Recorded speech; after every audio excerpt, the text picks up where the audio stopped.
J'ai fini par craquer après que le fils de ma sœur a poussé ma fille en crachant. Vous êtes fauché et bon à rien. Ma sœur est restée assise là, à rire. J'ai dit, à partir d'aujourd'hui, démerde-toi avec ta propre vie, et je suis parti. Cette nuit-là, j'ai coupé tous les robinets financiers que j'avais ouverts, j'ai récupéré sa voiture et j'ai exigé le remboursement de chaque centime qu'elle me devait. Mon neveu de 14 ans a humilié ma fille, et ma sœur est restée là, à regarder en ricanant. Mes parents n'ont pas dit un mot. Alors, j'ai fini par exploser et les ramener tous à la réalité. Prenez votre popcorn et profitez du spectacle. Je m'appelle Pierre, 38 ans, et depuis 7 ans, je suis le sauveur de la famille. Le genre de frère qu'on appelle en urgence à 23 heures et qui est censé débarquer. Je suis administrateur système et réseau dans un hôpital régional. C'est ennuyeux, mais ça paie bien. Ça fait 14 ans que j'y travaille, je suis passé du support technique à la gestion d'une équipe de 6 personnes. Mon job consiste à maintenir les serveurs en vie, gérer les protocoles de sécurité et expliquer aux médecins pourquoi ils ne peuvent pas utiliser 123 456 comme mot de passe. Ce n'est pas glamour, mais ça paie le crédit de notre petite maison avec 3 chambres en banlieue. La maison que ma femme, Eva, et moi avons payée après avoir économisé pendant 8 ans. En mangeant des pâtes au beurre 2 fois par semaine. Eva et moi avons une fille de 10 ans, Trixie. C'est le genre d'enfant qui préfère lire que regarder la télé, qui classe ses livres par genre et par auteur, qui pose des questions sur tout et qui écoute vraiment les réponses. Nous vivons à environ 40 minutes de chez mes parents. Assez loin pour avoir notre propre vie, mais assez près pour que ma sœur, Estelle, s'attende à ce que je débarque dès qu'elle claque des doigts. Estelle a 34 ans, elle a 4 ans de moins que moi. Mais, d'une manière ou d'une autre, elle a passé toute sa vie d'adulte convaincue que le monde lui doit tout. Elle a cette façon de ramener tout à elle, de tordre chaque conversation. Pour passer soit pour la victime, soit pour l'héroïne, selon ce qui lui rapporte le plus de points de sympathie. Elle s'est mariée jeune, le mariage n'a pas duré, et elle a gardé l'enfant. Son fils, Brian, a 14 ans aujourd'hui, et c'est en gros une version plus petite, plus méchante de sa mère, avec encore moins de retenue. Elle conduit une BMW X3 en leasing. En leasing, bien sûr, mais elle ne le mentionne jamais. Elle poste juste des photos de la voiture avec des légendes sur le fait qu'elle se fait plaisir, parce qu'elle le mérite. Les mensualités sortaient d'un compte que j'avais ouvert il y a 4 ans, après qu'elle m'ait appelé en sanglots, expliquant que son dossier était fiché à la Banque de France, qu'elle ne pouvait rien obtenir et qu'il lui fallait absolument un véhicule fiable pour emmener Brian à l'école et aller travailler. J'ai été garant. Puis j'ai commencé à payer les mensualités quand elle a raté les 3 premières, ce qui a commencé à flinguer mon propre crédit. Voici le truc avec Estelle, elle n'est pas stupide. Elle est même plutôt fine. Elle sait exactement ce qu'elle fait quand elle demande de l'aide. Elle sait formuler ça. Demande pour que tu te sentes comme une ordure si tu dis non. Elle sait faire des promesses qu'elle n'a aucune intention de tenir. Et elle sait te faire passer pour le méchant quand tu finis par comprendre la combine. Mes parents l'adorent. Ils l'ont toujours adorée. C'était la petite dernière, la fille après 3 garçons, celle qui a eu la chambre de princesse, la fête pour ses 16 ans.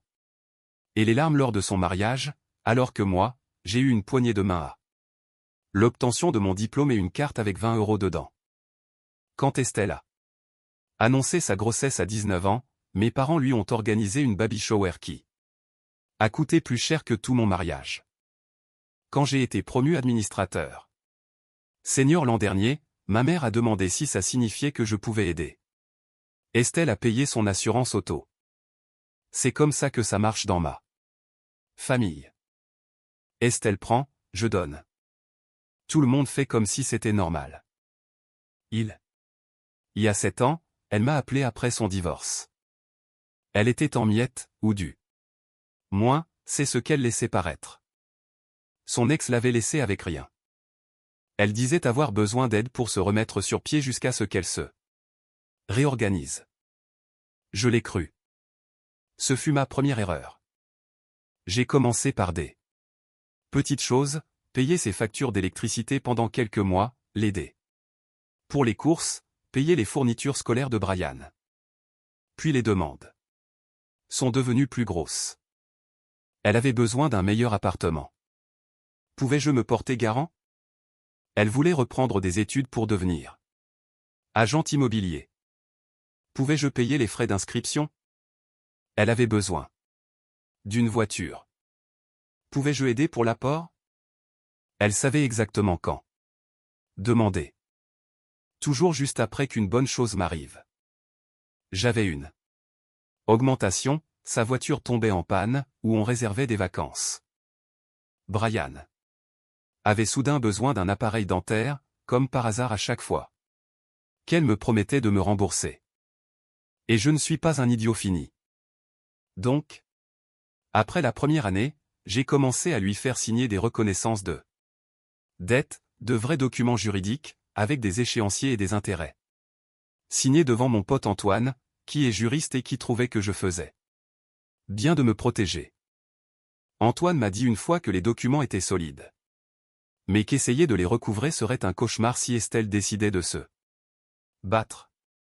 Je lui ai dit qu'elle ne ferait pas ça. C'était la famille. Elle finirait par me rembourser. J'ai essayé d'aborder le sujet du remboursement une fois, après 3 ans. Estelle a fondu en larmes, m'a accusé de ne pas lui faire confiance et ne m'a pas adressé la parole pendant 2 semaines. Ma mère m'a appelé pour me dire que je l'avais bouleversée. Je me suis excusé, j'ai continué à payer, et je n'en ai plus jamais parlé. En 7 ans, j'ai donné à Estelle 47 000 € en aide financière directe, et 31 000 € de plus en prêt documenté. Avec des contrats signés. J'ai payé 23 000 € de mensualité pour un véhicule immatriculé à son nom. J'ai payé 18 000 € pour les frais de scolarité de Brian dans une école privée parce qu'Estelle insistait sur le fait que le collège public de son quartier était dangereux. J'ai couvert l'assurance, les factures, les soins dentaires, un ordinateur, des meubles et environ une douzaine d'urgences qui arrivaient toujours juste avant qu'elle ne poste des photos d'elle dans des restaurants chics. Dégâts totaux, environ 119 000 €. Sur 7 ans. Je me suis assis avec ce chiffre un soir, en le calculant pour la première fois, j'ai fait un tableur comme le nerd professionnel que je suis. J'ai additionné 3 fois parce que je n'y croyais pas les 2 premières. C'est beaucoup d'argent. C'est de quoi payer des études, une retraite, des vacances qu'on n'a jamais prises. C'est la cuisine qu'Eva voulait refaire, le toit à réparer, la seconde voiture fiable qu'on a toujours reportée. C'est le fonds d'urgence qui n'a jamais été rempli. C'est le compte épargne pour les études de Trixie qui aurait dû être 2 fois plus gros maintenant. Pendant ce temps, Estelle postait des stories Instagram sur le fait qu'elle se gâtait parce qu'elle le méritait. Je n'ai jamais rien dit, jamais confronté, je continuais. Juste les virements en me disant que c'était temporaire. Et qu'est-ce que j'ai eu en retour? Pas un seul euro de remboursement, pas une once de gratitude sincère. J'ai eu des déjeuners du dimanche où mes parents parlaient de la carrière d'Estelle dans l'immobilier qui décollait, alors que j'étais assis là. Sachant que j'avais financé sa formation, ses cartes de visite et ses 3 premiers mois de loyer de bureau. J'ai eu Brian qui regardait ma fille comme si elle était inférieure. Puis est arrivé le déjeuner du dimanche qui a tout changé. Chaque dimanche, mes parents organisent un repas chez eux. C'est une tradition. Depuis que je suis gamin. Ma mère cuisine. Mon père trône au bout de la table. Et tout le monde est censé venir jouer son rôle. Ce dimanche-là, Eva ne pouvait pas venir. Sa mère était en ville et avait besoin d'aide pour des rendez-vous. Médicaux, donc c'était juste Trixie et moi qui avons fait la route. On est arrivé à l'heure. Estelle et Brian étaient déjà installés. Estelle était sur son téléphone, levant à peine les yeux quand on est entré. Brian jouait à un jeu avec le son à fond, les effets sonores résonnant dans toute la salle. Manger. Ma mère avait fait son célèbre gratin de pâtes, celui qu'elle ne fait que pour les grandes occasions. Elle avait aussi sorti la belle vaisselle. J'ai tout de suite remarqué qu'il n'y avait que 4 couverts à la table principale. Trixie et moi avons été dirigés vers la petite table d'appoint près de la cuisine, comme une réflexion après coup. J'ai senti ma mâchoire se serrer. Mais je n'ai rien dit.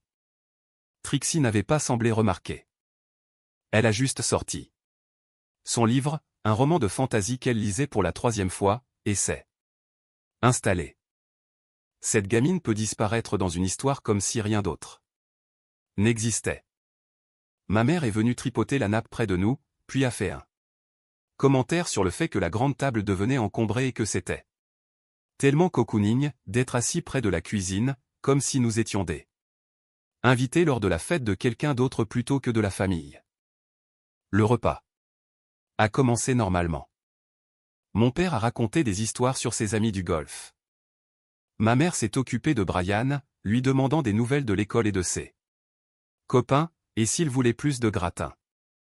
Estelle parlait de sa dernière affaire immobilière, un appartement qu'elle prétendait signer la semaine prochaine.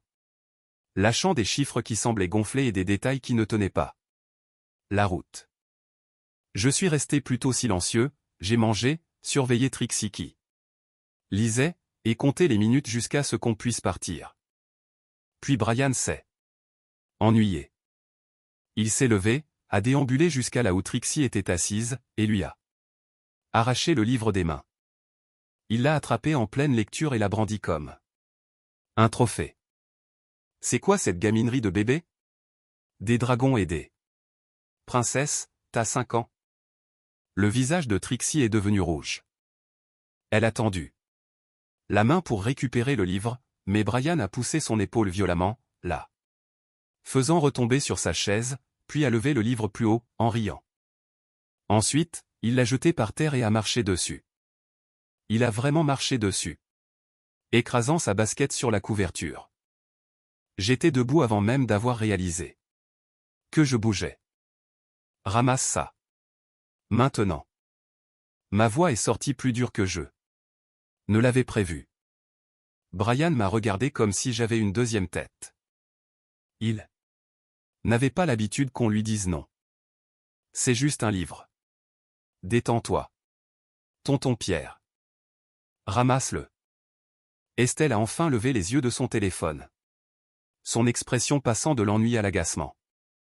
Pierre, calme-toi. Il fait juste l'imbécile. Il a ruiné son livre et il va le ramasser et s'excuser. Brian a croisé les bras. N'a pas bougé. Puis il a regardé Trixie droit dans les yeux et a dit la chose qui a tout changé. Pourquoi tu t'en soucies? Elle est fauchée. Maman dit que votre famille ne compte pas. Court, méprisant. La pièce est devenue silencieuse. J'ai regardé Estelle. Elle affichait un sourire en coin, vraiment, comme si son gosse venait de sortir une vanne géniale qu'elle lui avait soufflé. Mes parents ont soudain trouvé la nappe fascinante. Personne n'a dit un mot. Quelque chose en moi a lâché. Des années à me taire, à me laisser marcher dessus, à donner et donner sans rien recevoir. Tout m'est revenu. D'un coup. T'es sérieuse là? Ma voix était forte, plus que je ne voulais. Ton fils vient de dire à ma fille qu'elle ne compte pas et tu restes là à sourire. Estelle a levé les yeux au ciel. Oh, Pierre, calme-toi. Les gosses disent des trucs. Il a bien appris ça quelque part. J'ai pointé Estelle du doigt.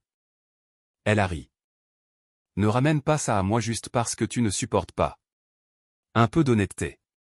Peut-être que si tu n'étais pas une carpette, ta gamine ne serait pas si sensible. Mon père est intervenu. Pierre, ça suffit. Assieds-toi. C'est un repas de famille, pas un tribunal. Je suis resté là un long moment, les mains tremblantes. Trixie regardait ses genoux, essayant de ne pas pleurer. Son livre était toujours par terre, la trace de pas visible sur la couverture. Je suis allé vers elle, j'ai ramassé le livre et je lui ai donné. Puis j'ai regardé ma famille une dernière fois. On s'en va. Estelle a ricané. Quel drama queen. Je n'ai pas répondu. J'ai pris la main de Trixie, on est sorti et je n'ai pas regardé en arrière. Dans la voiture, Trixie est restée silencieuse longtemps. Puis elle m'a demandé quelque chose qui m'a dévasté. Papa, c'est vrai qu'on est fauché? J'ai serré le volant, pris une inspiration. Non, chérie. On n'est pas fauché. On n'est juste pas dépensier. Il y a une différence. Elle a hoché la tête, mais je voyais qu'elle traitait encore l'info, qu'elle essayait de comprendre pourquoi son cousin disait un truc aussi méchant. Pourquoi ses grands-parents ne l'avaient pas défendu? Je n'avais pas de bonne réponse. Pas encore. Mais en arrivant à la maison, j'avais pris une décision. Je n'ai pas dormi de la nuit. Je suis resté là, dans le noir, à repasser chaque moment de ce repas. Chaque sourire. Chaque commentaire méprisant, chaque année passée à être le portefeuille sur pattes de la famille pendant qu'il faisait comme si je n'existais pas. Eva est rentrée vers 23 heures. Un regard sur mon visage lui a suffi pour comprendre. Je lui ai tout raconté. Le fait que mon propre neveu avait traité ma fille de moins que rien et que tout le monde à table trouvait ça normal. Elle n'a pas dit grand-chose, elle a juste écouté. Puis elle a posé une question, qu'est-ce que tu vas faire à ce sujet? Je lui ai dit que c'était fini. Fini d'être là. Roue de secours. Fini de financer le train de vie d'Estelle pendant qu'elle se moquait de ma fille. Fini de prétendre que c'était normal. Eva a hoché la tête. Bien. Alors fais-le comme il faut. Donc, je l'ai fait. Le lendemain matin. J'ai appelé Antoine. Je lui ai dit que j'avais besoin de son aide. Antoine est mon pote depuis la fac. C'est le gars qui a été témoin de toutes ces reconnaissances de dettes que j'ai fait signer à Estelle. Le gars qui m'avait prévenu il y a des années que j'étais en train de me faire avoir. Le gars qui n'a jamais dit, je te l'avais dit, même quand il en avait le droit. Tu as enfin ouvert les yeux, hein. C'est ce qu'il a dit quand je lui ai raconté ce qui s'était passé. Pas de jugement, juste une satisfaction tranquille, comme s'il attendait cet appel depuis des années. On s'est retrouvés pour un café. L'après-midi dans un bistrot près de son bureau. J'ai tout apporté. Relevé bancaire sur 7 ans, reçu de virements, les reconnaissances de dette avec la signature d'Estelle et celle d'Antoine, les documents d'assurance, le contrat de leasing de la voiture où je suis co-signataire. 7 ans d'archives financières qui racontait l'histoire d'un mec qui se faisait exploiter par quelqu'un qui était censé être sa famille. Il a étalé les papiers sur la table, son expression s'assombrissant à chaque page. La serveuse est passée 2 fois pour remplir nos cafés. À chaque fois, il l'a renvoyé sans lever les yeux. Pierre, c'est énorme. Tu réalises que tu as donné presque 120 000 € à cette femme? Je sais. Et elle n'a jamais remboursé un centime. Je sais. Et tu as des contrats de prêt signés pour environ 31 000 € avec sa signature. Témoins et dates, avec des échéances qu'elle a totalement ignorées. C'est pour ça que je t'ai appelé. Antoine s'est adossé, tapotant son stylo sur la table. Voilà le deal. Les contrats de prêt sont exécutoires.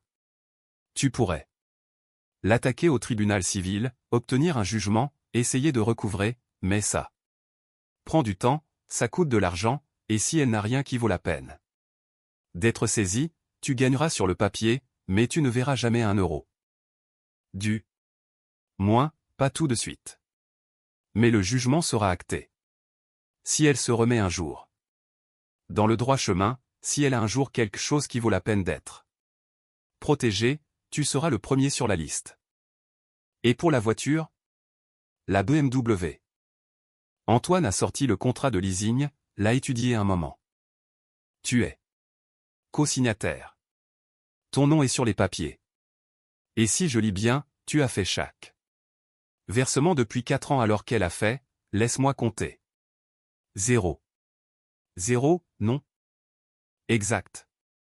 Donc techniquement, tu as un vrai statut ici. La société de leasing ne s'intéresse qu'à une chose, être payé. C'est toi qui paie. Si tu les contactes et que tu expliques la situation, ils seront peut-être prêts à travailler avec toi sur une restitution initiée par le co-signataire. Ce n'est pas courant, mais ça arrive. Explique-moi la marche. À suivre.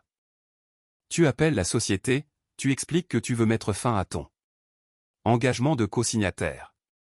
Ils regarderont l'historique des paiements, verront que c'est toi qui maintenais le compte, et ils te donneront des options. Soit ils exigent que le locataire principal trouve un autre garant, ce qu'Estelle ne peut pas faire parce que son crédit est pourri, soit il t'autorise à restituer le véhicule toi-même. J'ai hoché la tête.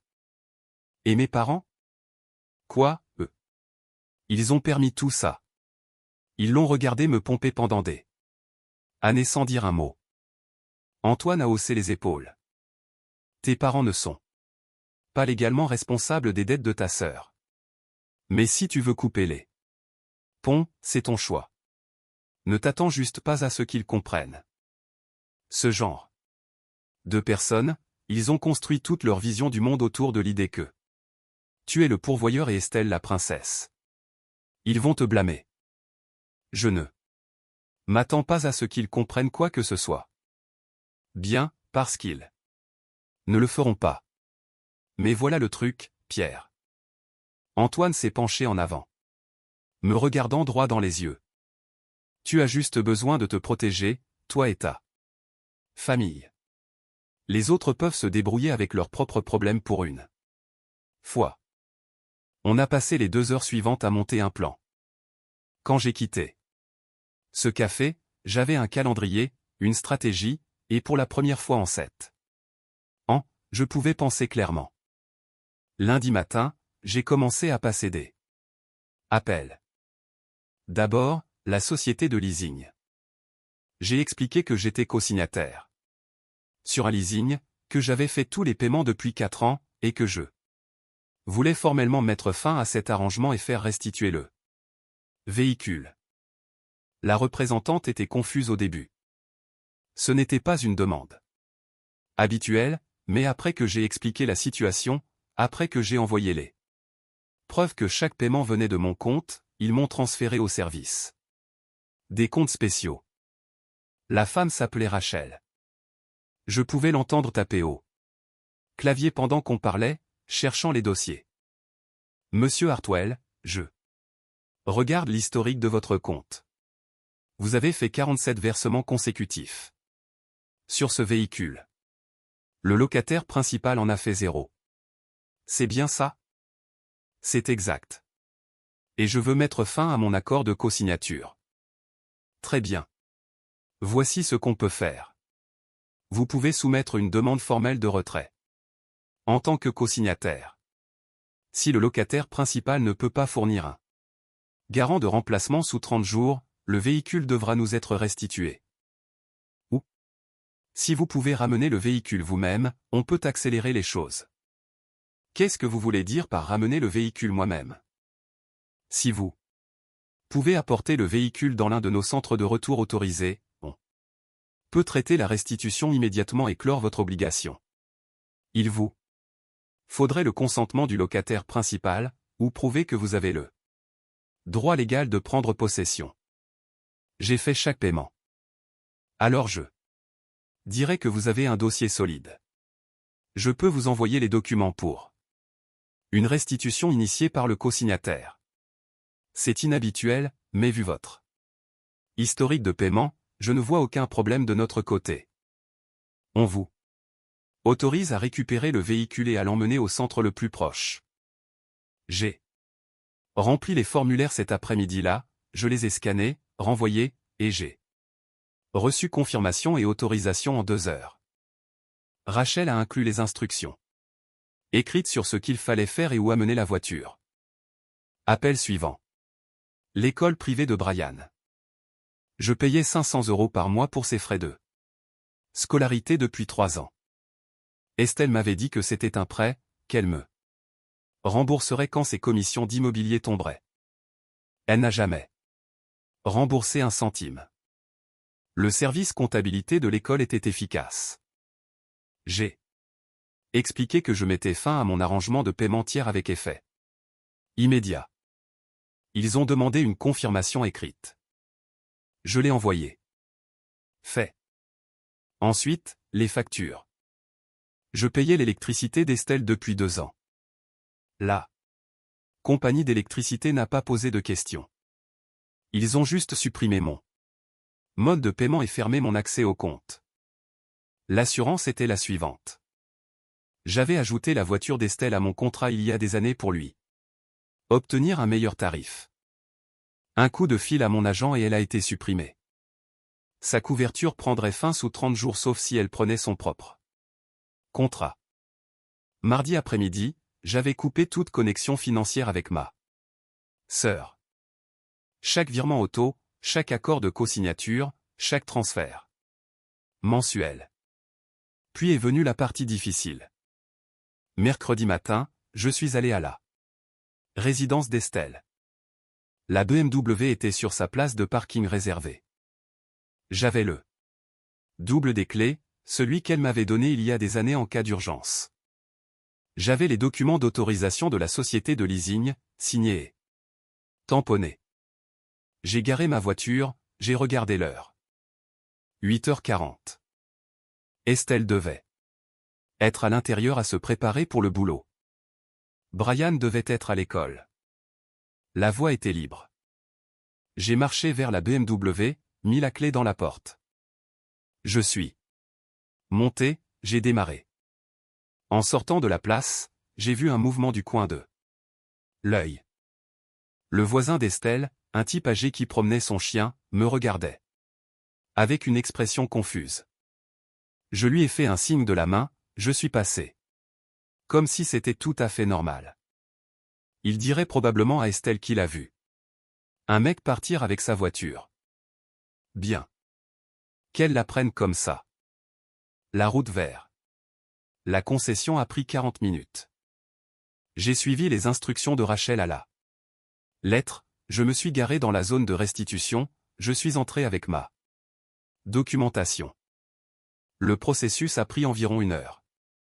Papier, inspection. Signature, une confirmation finale que mon obligation était terminée. Qu'Estelle recevrait une notification sous 5 jours ouvrés. J'ai appelé Antoine. Depuis le parking. C'est fait. Passation propre. Comment tu te sens? Comme si j'aurais dû faire ça il y a des années. L'appel est arrivé jeudi soir.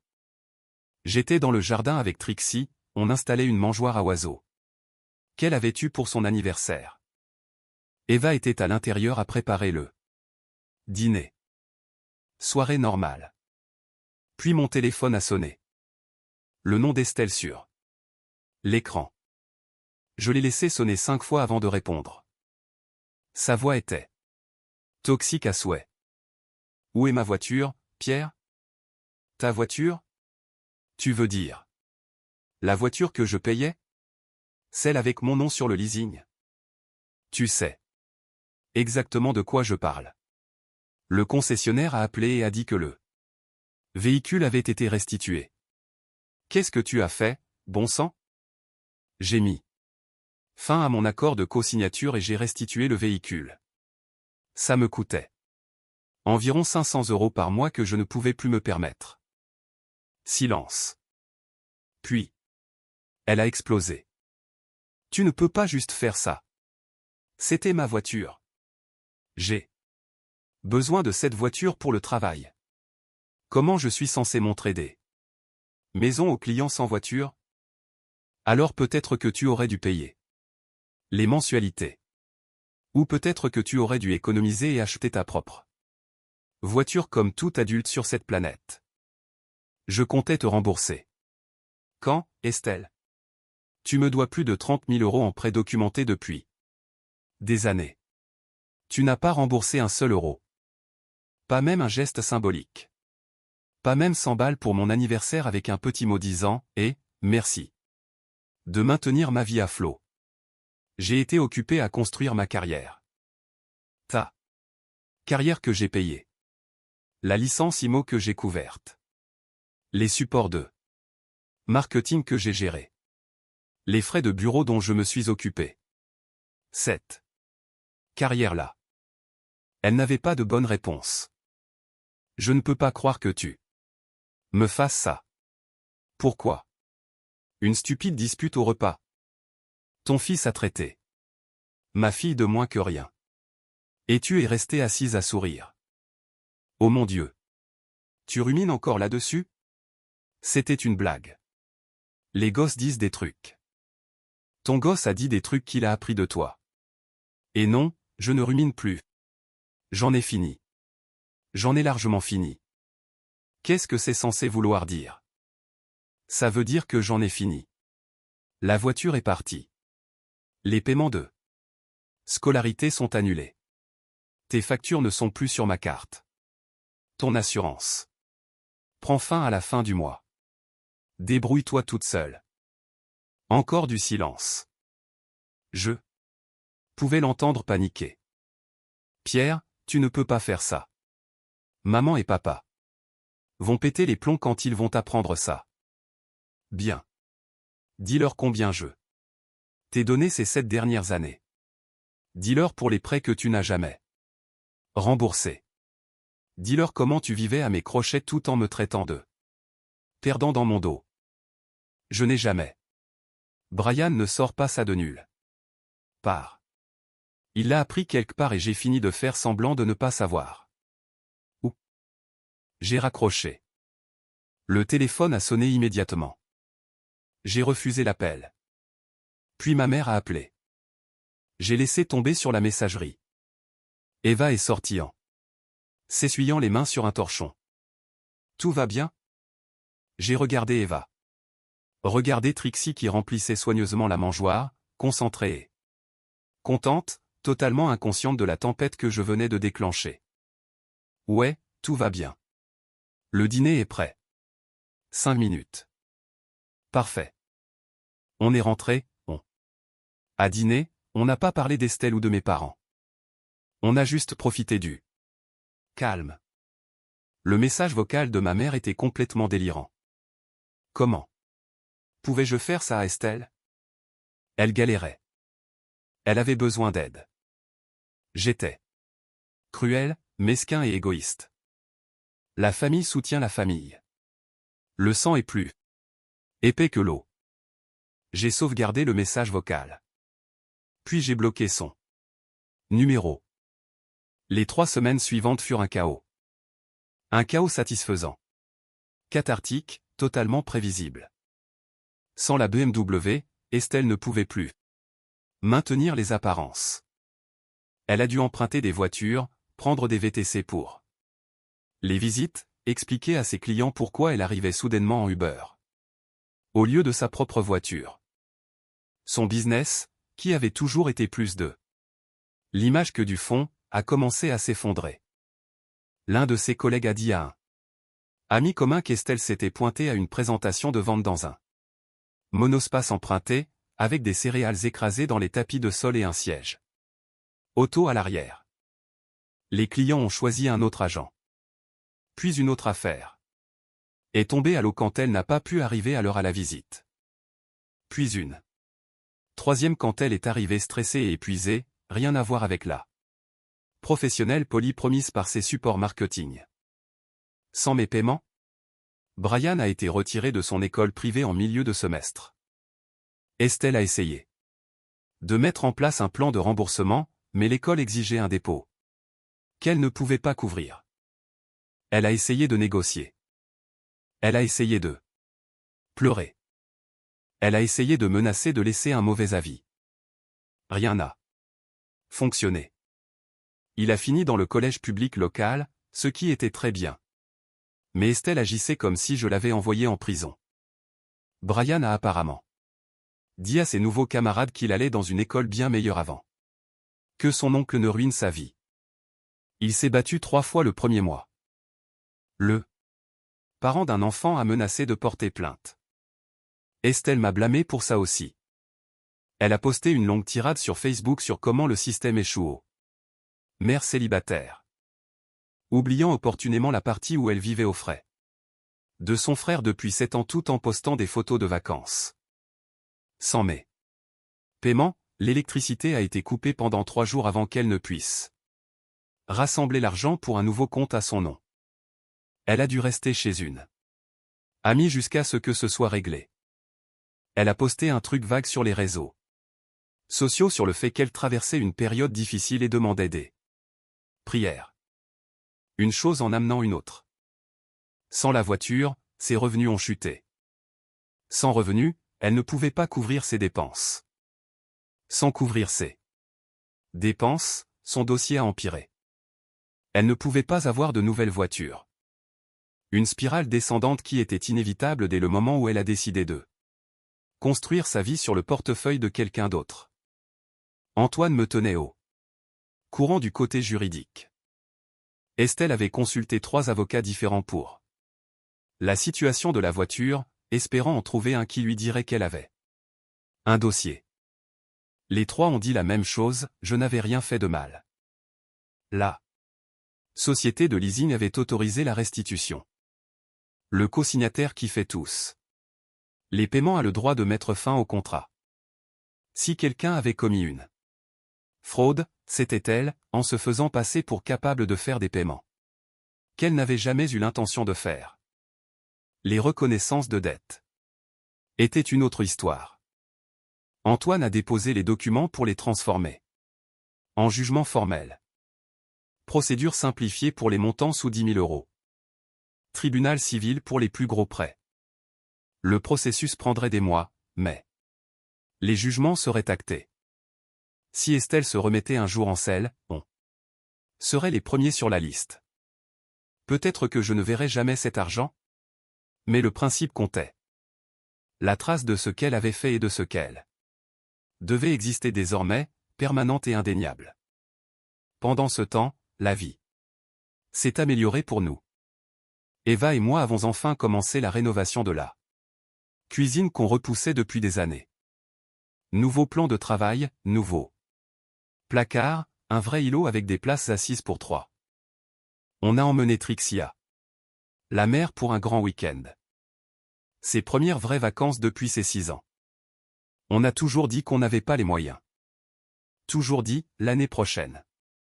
Toujours prioriser la responsabilité sur le fait de vivre. Trixie a ramassé des coquillages, construit des châteaux de sable et m'a demandé de lui lire son livre à voix haute près du feu de camp. J'ai lu tout le livre, chaque chapitre. Elle s'est endormie contre mon épaule la dernière nuit et je suis juste resté là, à regarder le feu, ressentant quelque chose que je n'avais pas ressenti depuis des années. La paix. J'ai commencé à mieux dormir. J'ai arrêté de grincer des dents la nuit. Le dentiste m'en parlait depuis des années, me disant que j'allais me casser une molaire si je ne gérais pas mon stress. Ma relation avec Eva s'est améliorée aussi. On a recommencé à se parler vraiment, pas juste à coordonner les emplois du temps. On est sortis en amoureux, juste tous les deux. Comme avant. Je suis redevenu le père de famille au lieu du distributeur de billets. On a ri davantage. Trixie a remarqué le changement. Elle a commencé à demander si on pouvait faire plus de choses en famille. Elle a arrêté de demander après mamie et papy. Arrêtez de demander après tante Estelle. Les gosses captent ce genre de choses. Puis, par un mardi soir glacial de début février. Estelle s'est pointée devant ma porte. J'étais dans le garage à organiser mes outils. Un projet de week-end que je repoussais depuis des mois. J'ai entendu une voiture se garer dans l'allée. Une vieille berline, elle enfonçait, rouille. Autour des roues, le moteur faisant des bruits qu'aucun moteur ne devrait faire. Elle est sortie. Elle avait l'air dévastée, cheveux attachés en un chignon. Bataille, vêtements froissés, probablement dormi dedans. Cerne sous les yeux. La femme confiante et polie qui m'avait souri par-dessus la table du repas de mes parents avait disparu. C'était quelqu'un qui n'avait enfin plus personne à exploiter. Elle a marché vers le garage, les bras croisés contre le froid. Je ne l'ai pas invitée à entrer. Je n'ai même pas bougé de mon établi. Je l'ai juste regardée approcher comme si je regardais une étrangère. Elle a commencé à parler. Avant même de m'atteindre. Pierre, s'il te plaît. Je sais que j'ai merdé. Je sais que j'aurais dû être plus reconnaissante, mais je me noie. Maman et papa ne peuvent plus m'aider. J'ai perdu mon job la semaine dernière. Brian galère dans son nouveau collège. Il se bat. Blablabla. Bla bla. Je l'ai laissé vider son sac. Adossé à mon établi, les bras croisés, le visage vide. Je demande juste une autre chance. Aide-moi juste à me remettre sur pied. Je te rembourserai 7 fois. Je le jure. Je signerai tout ce que tu veux. Elle pleurait maintenant. Le désespoir était réel. Non. Estelle a cligné des yeux. Quoi? Non. Pierre, s'il te plaît. Je t'en supplie.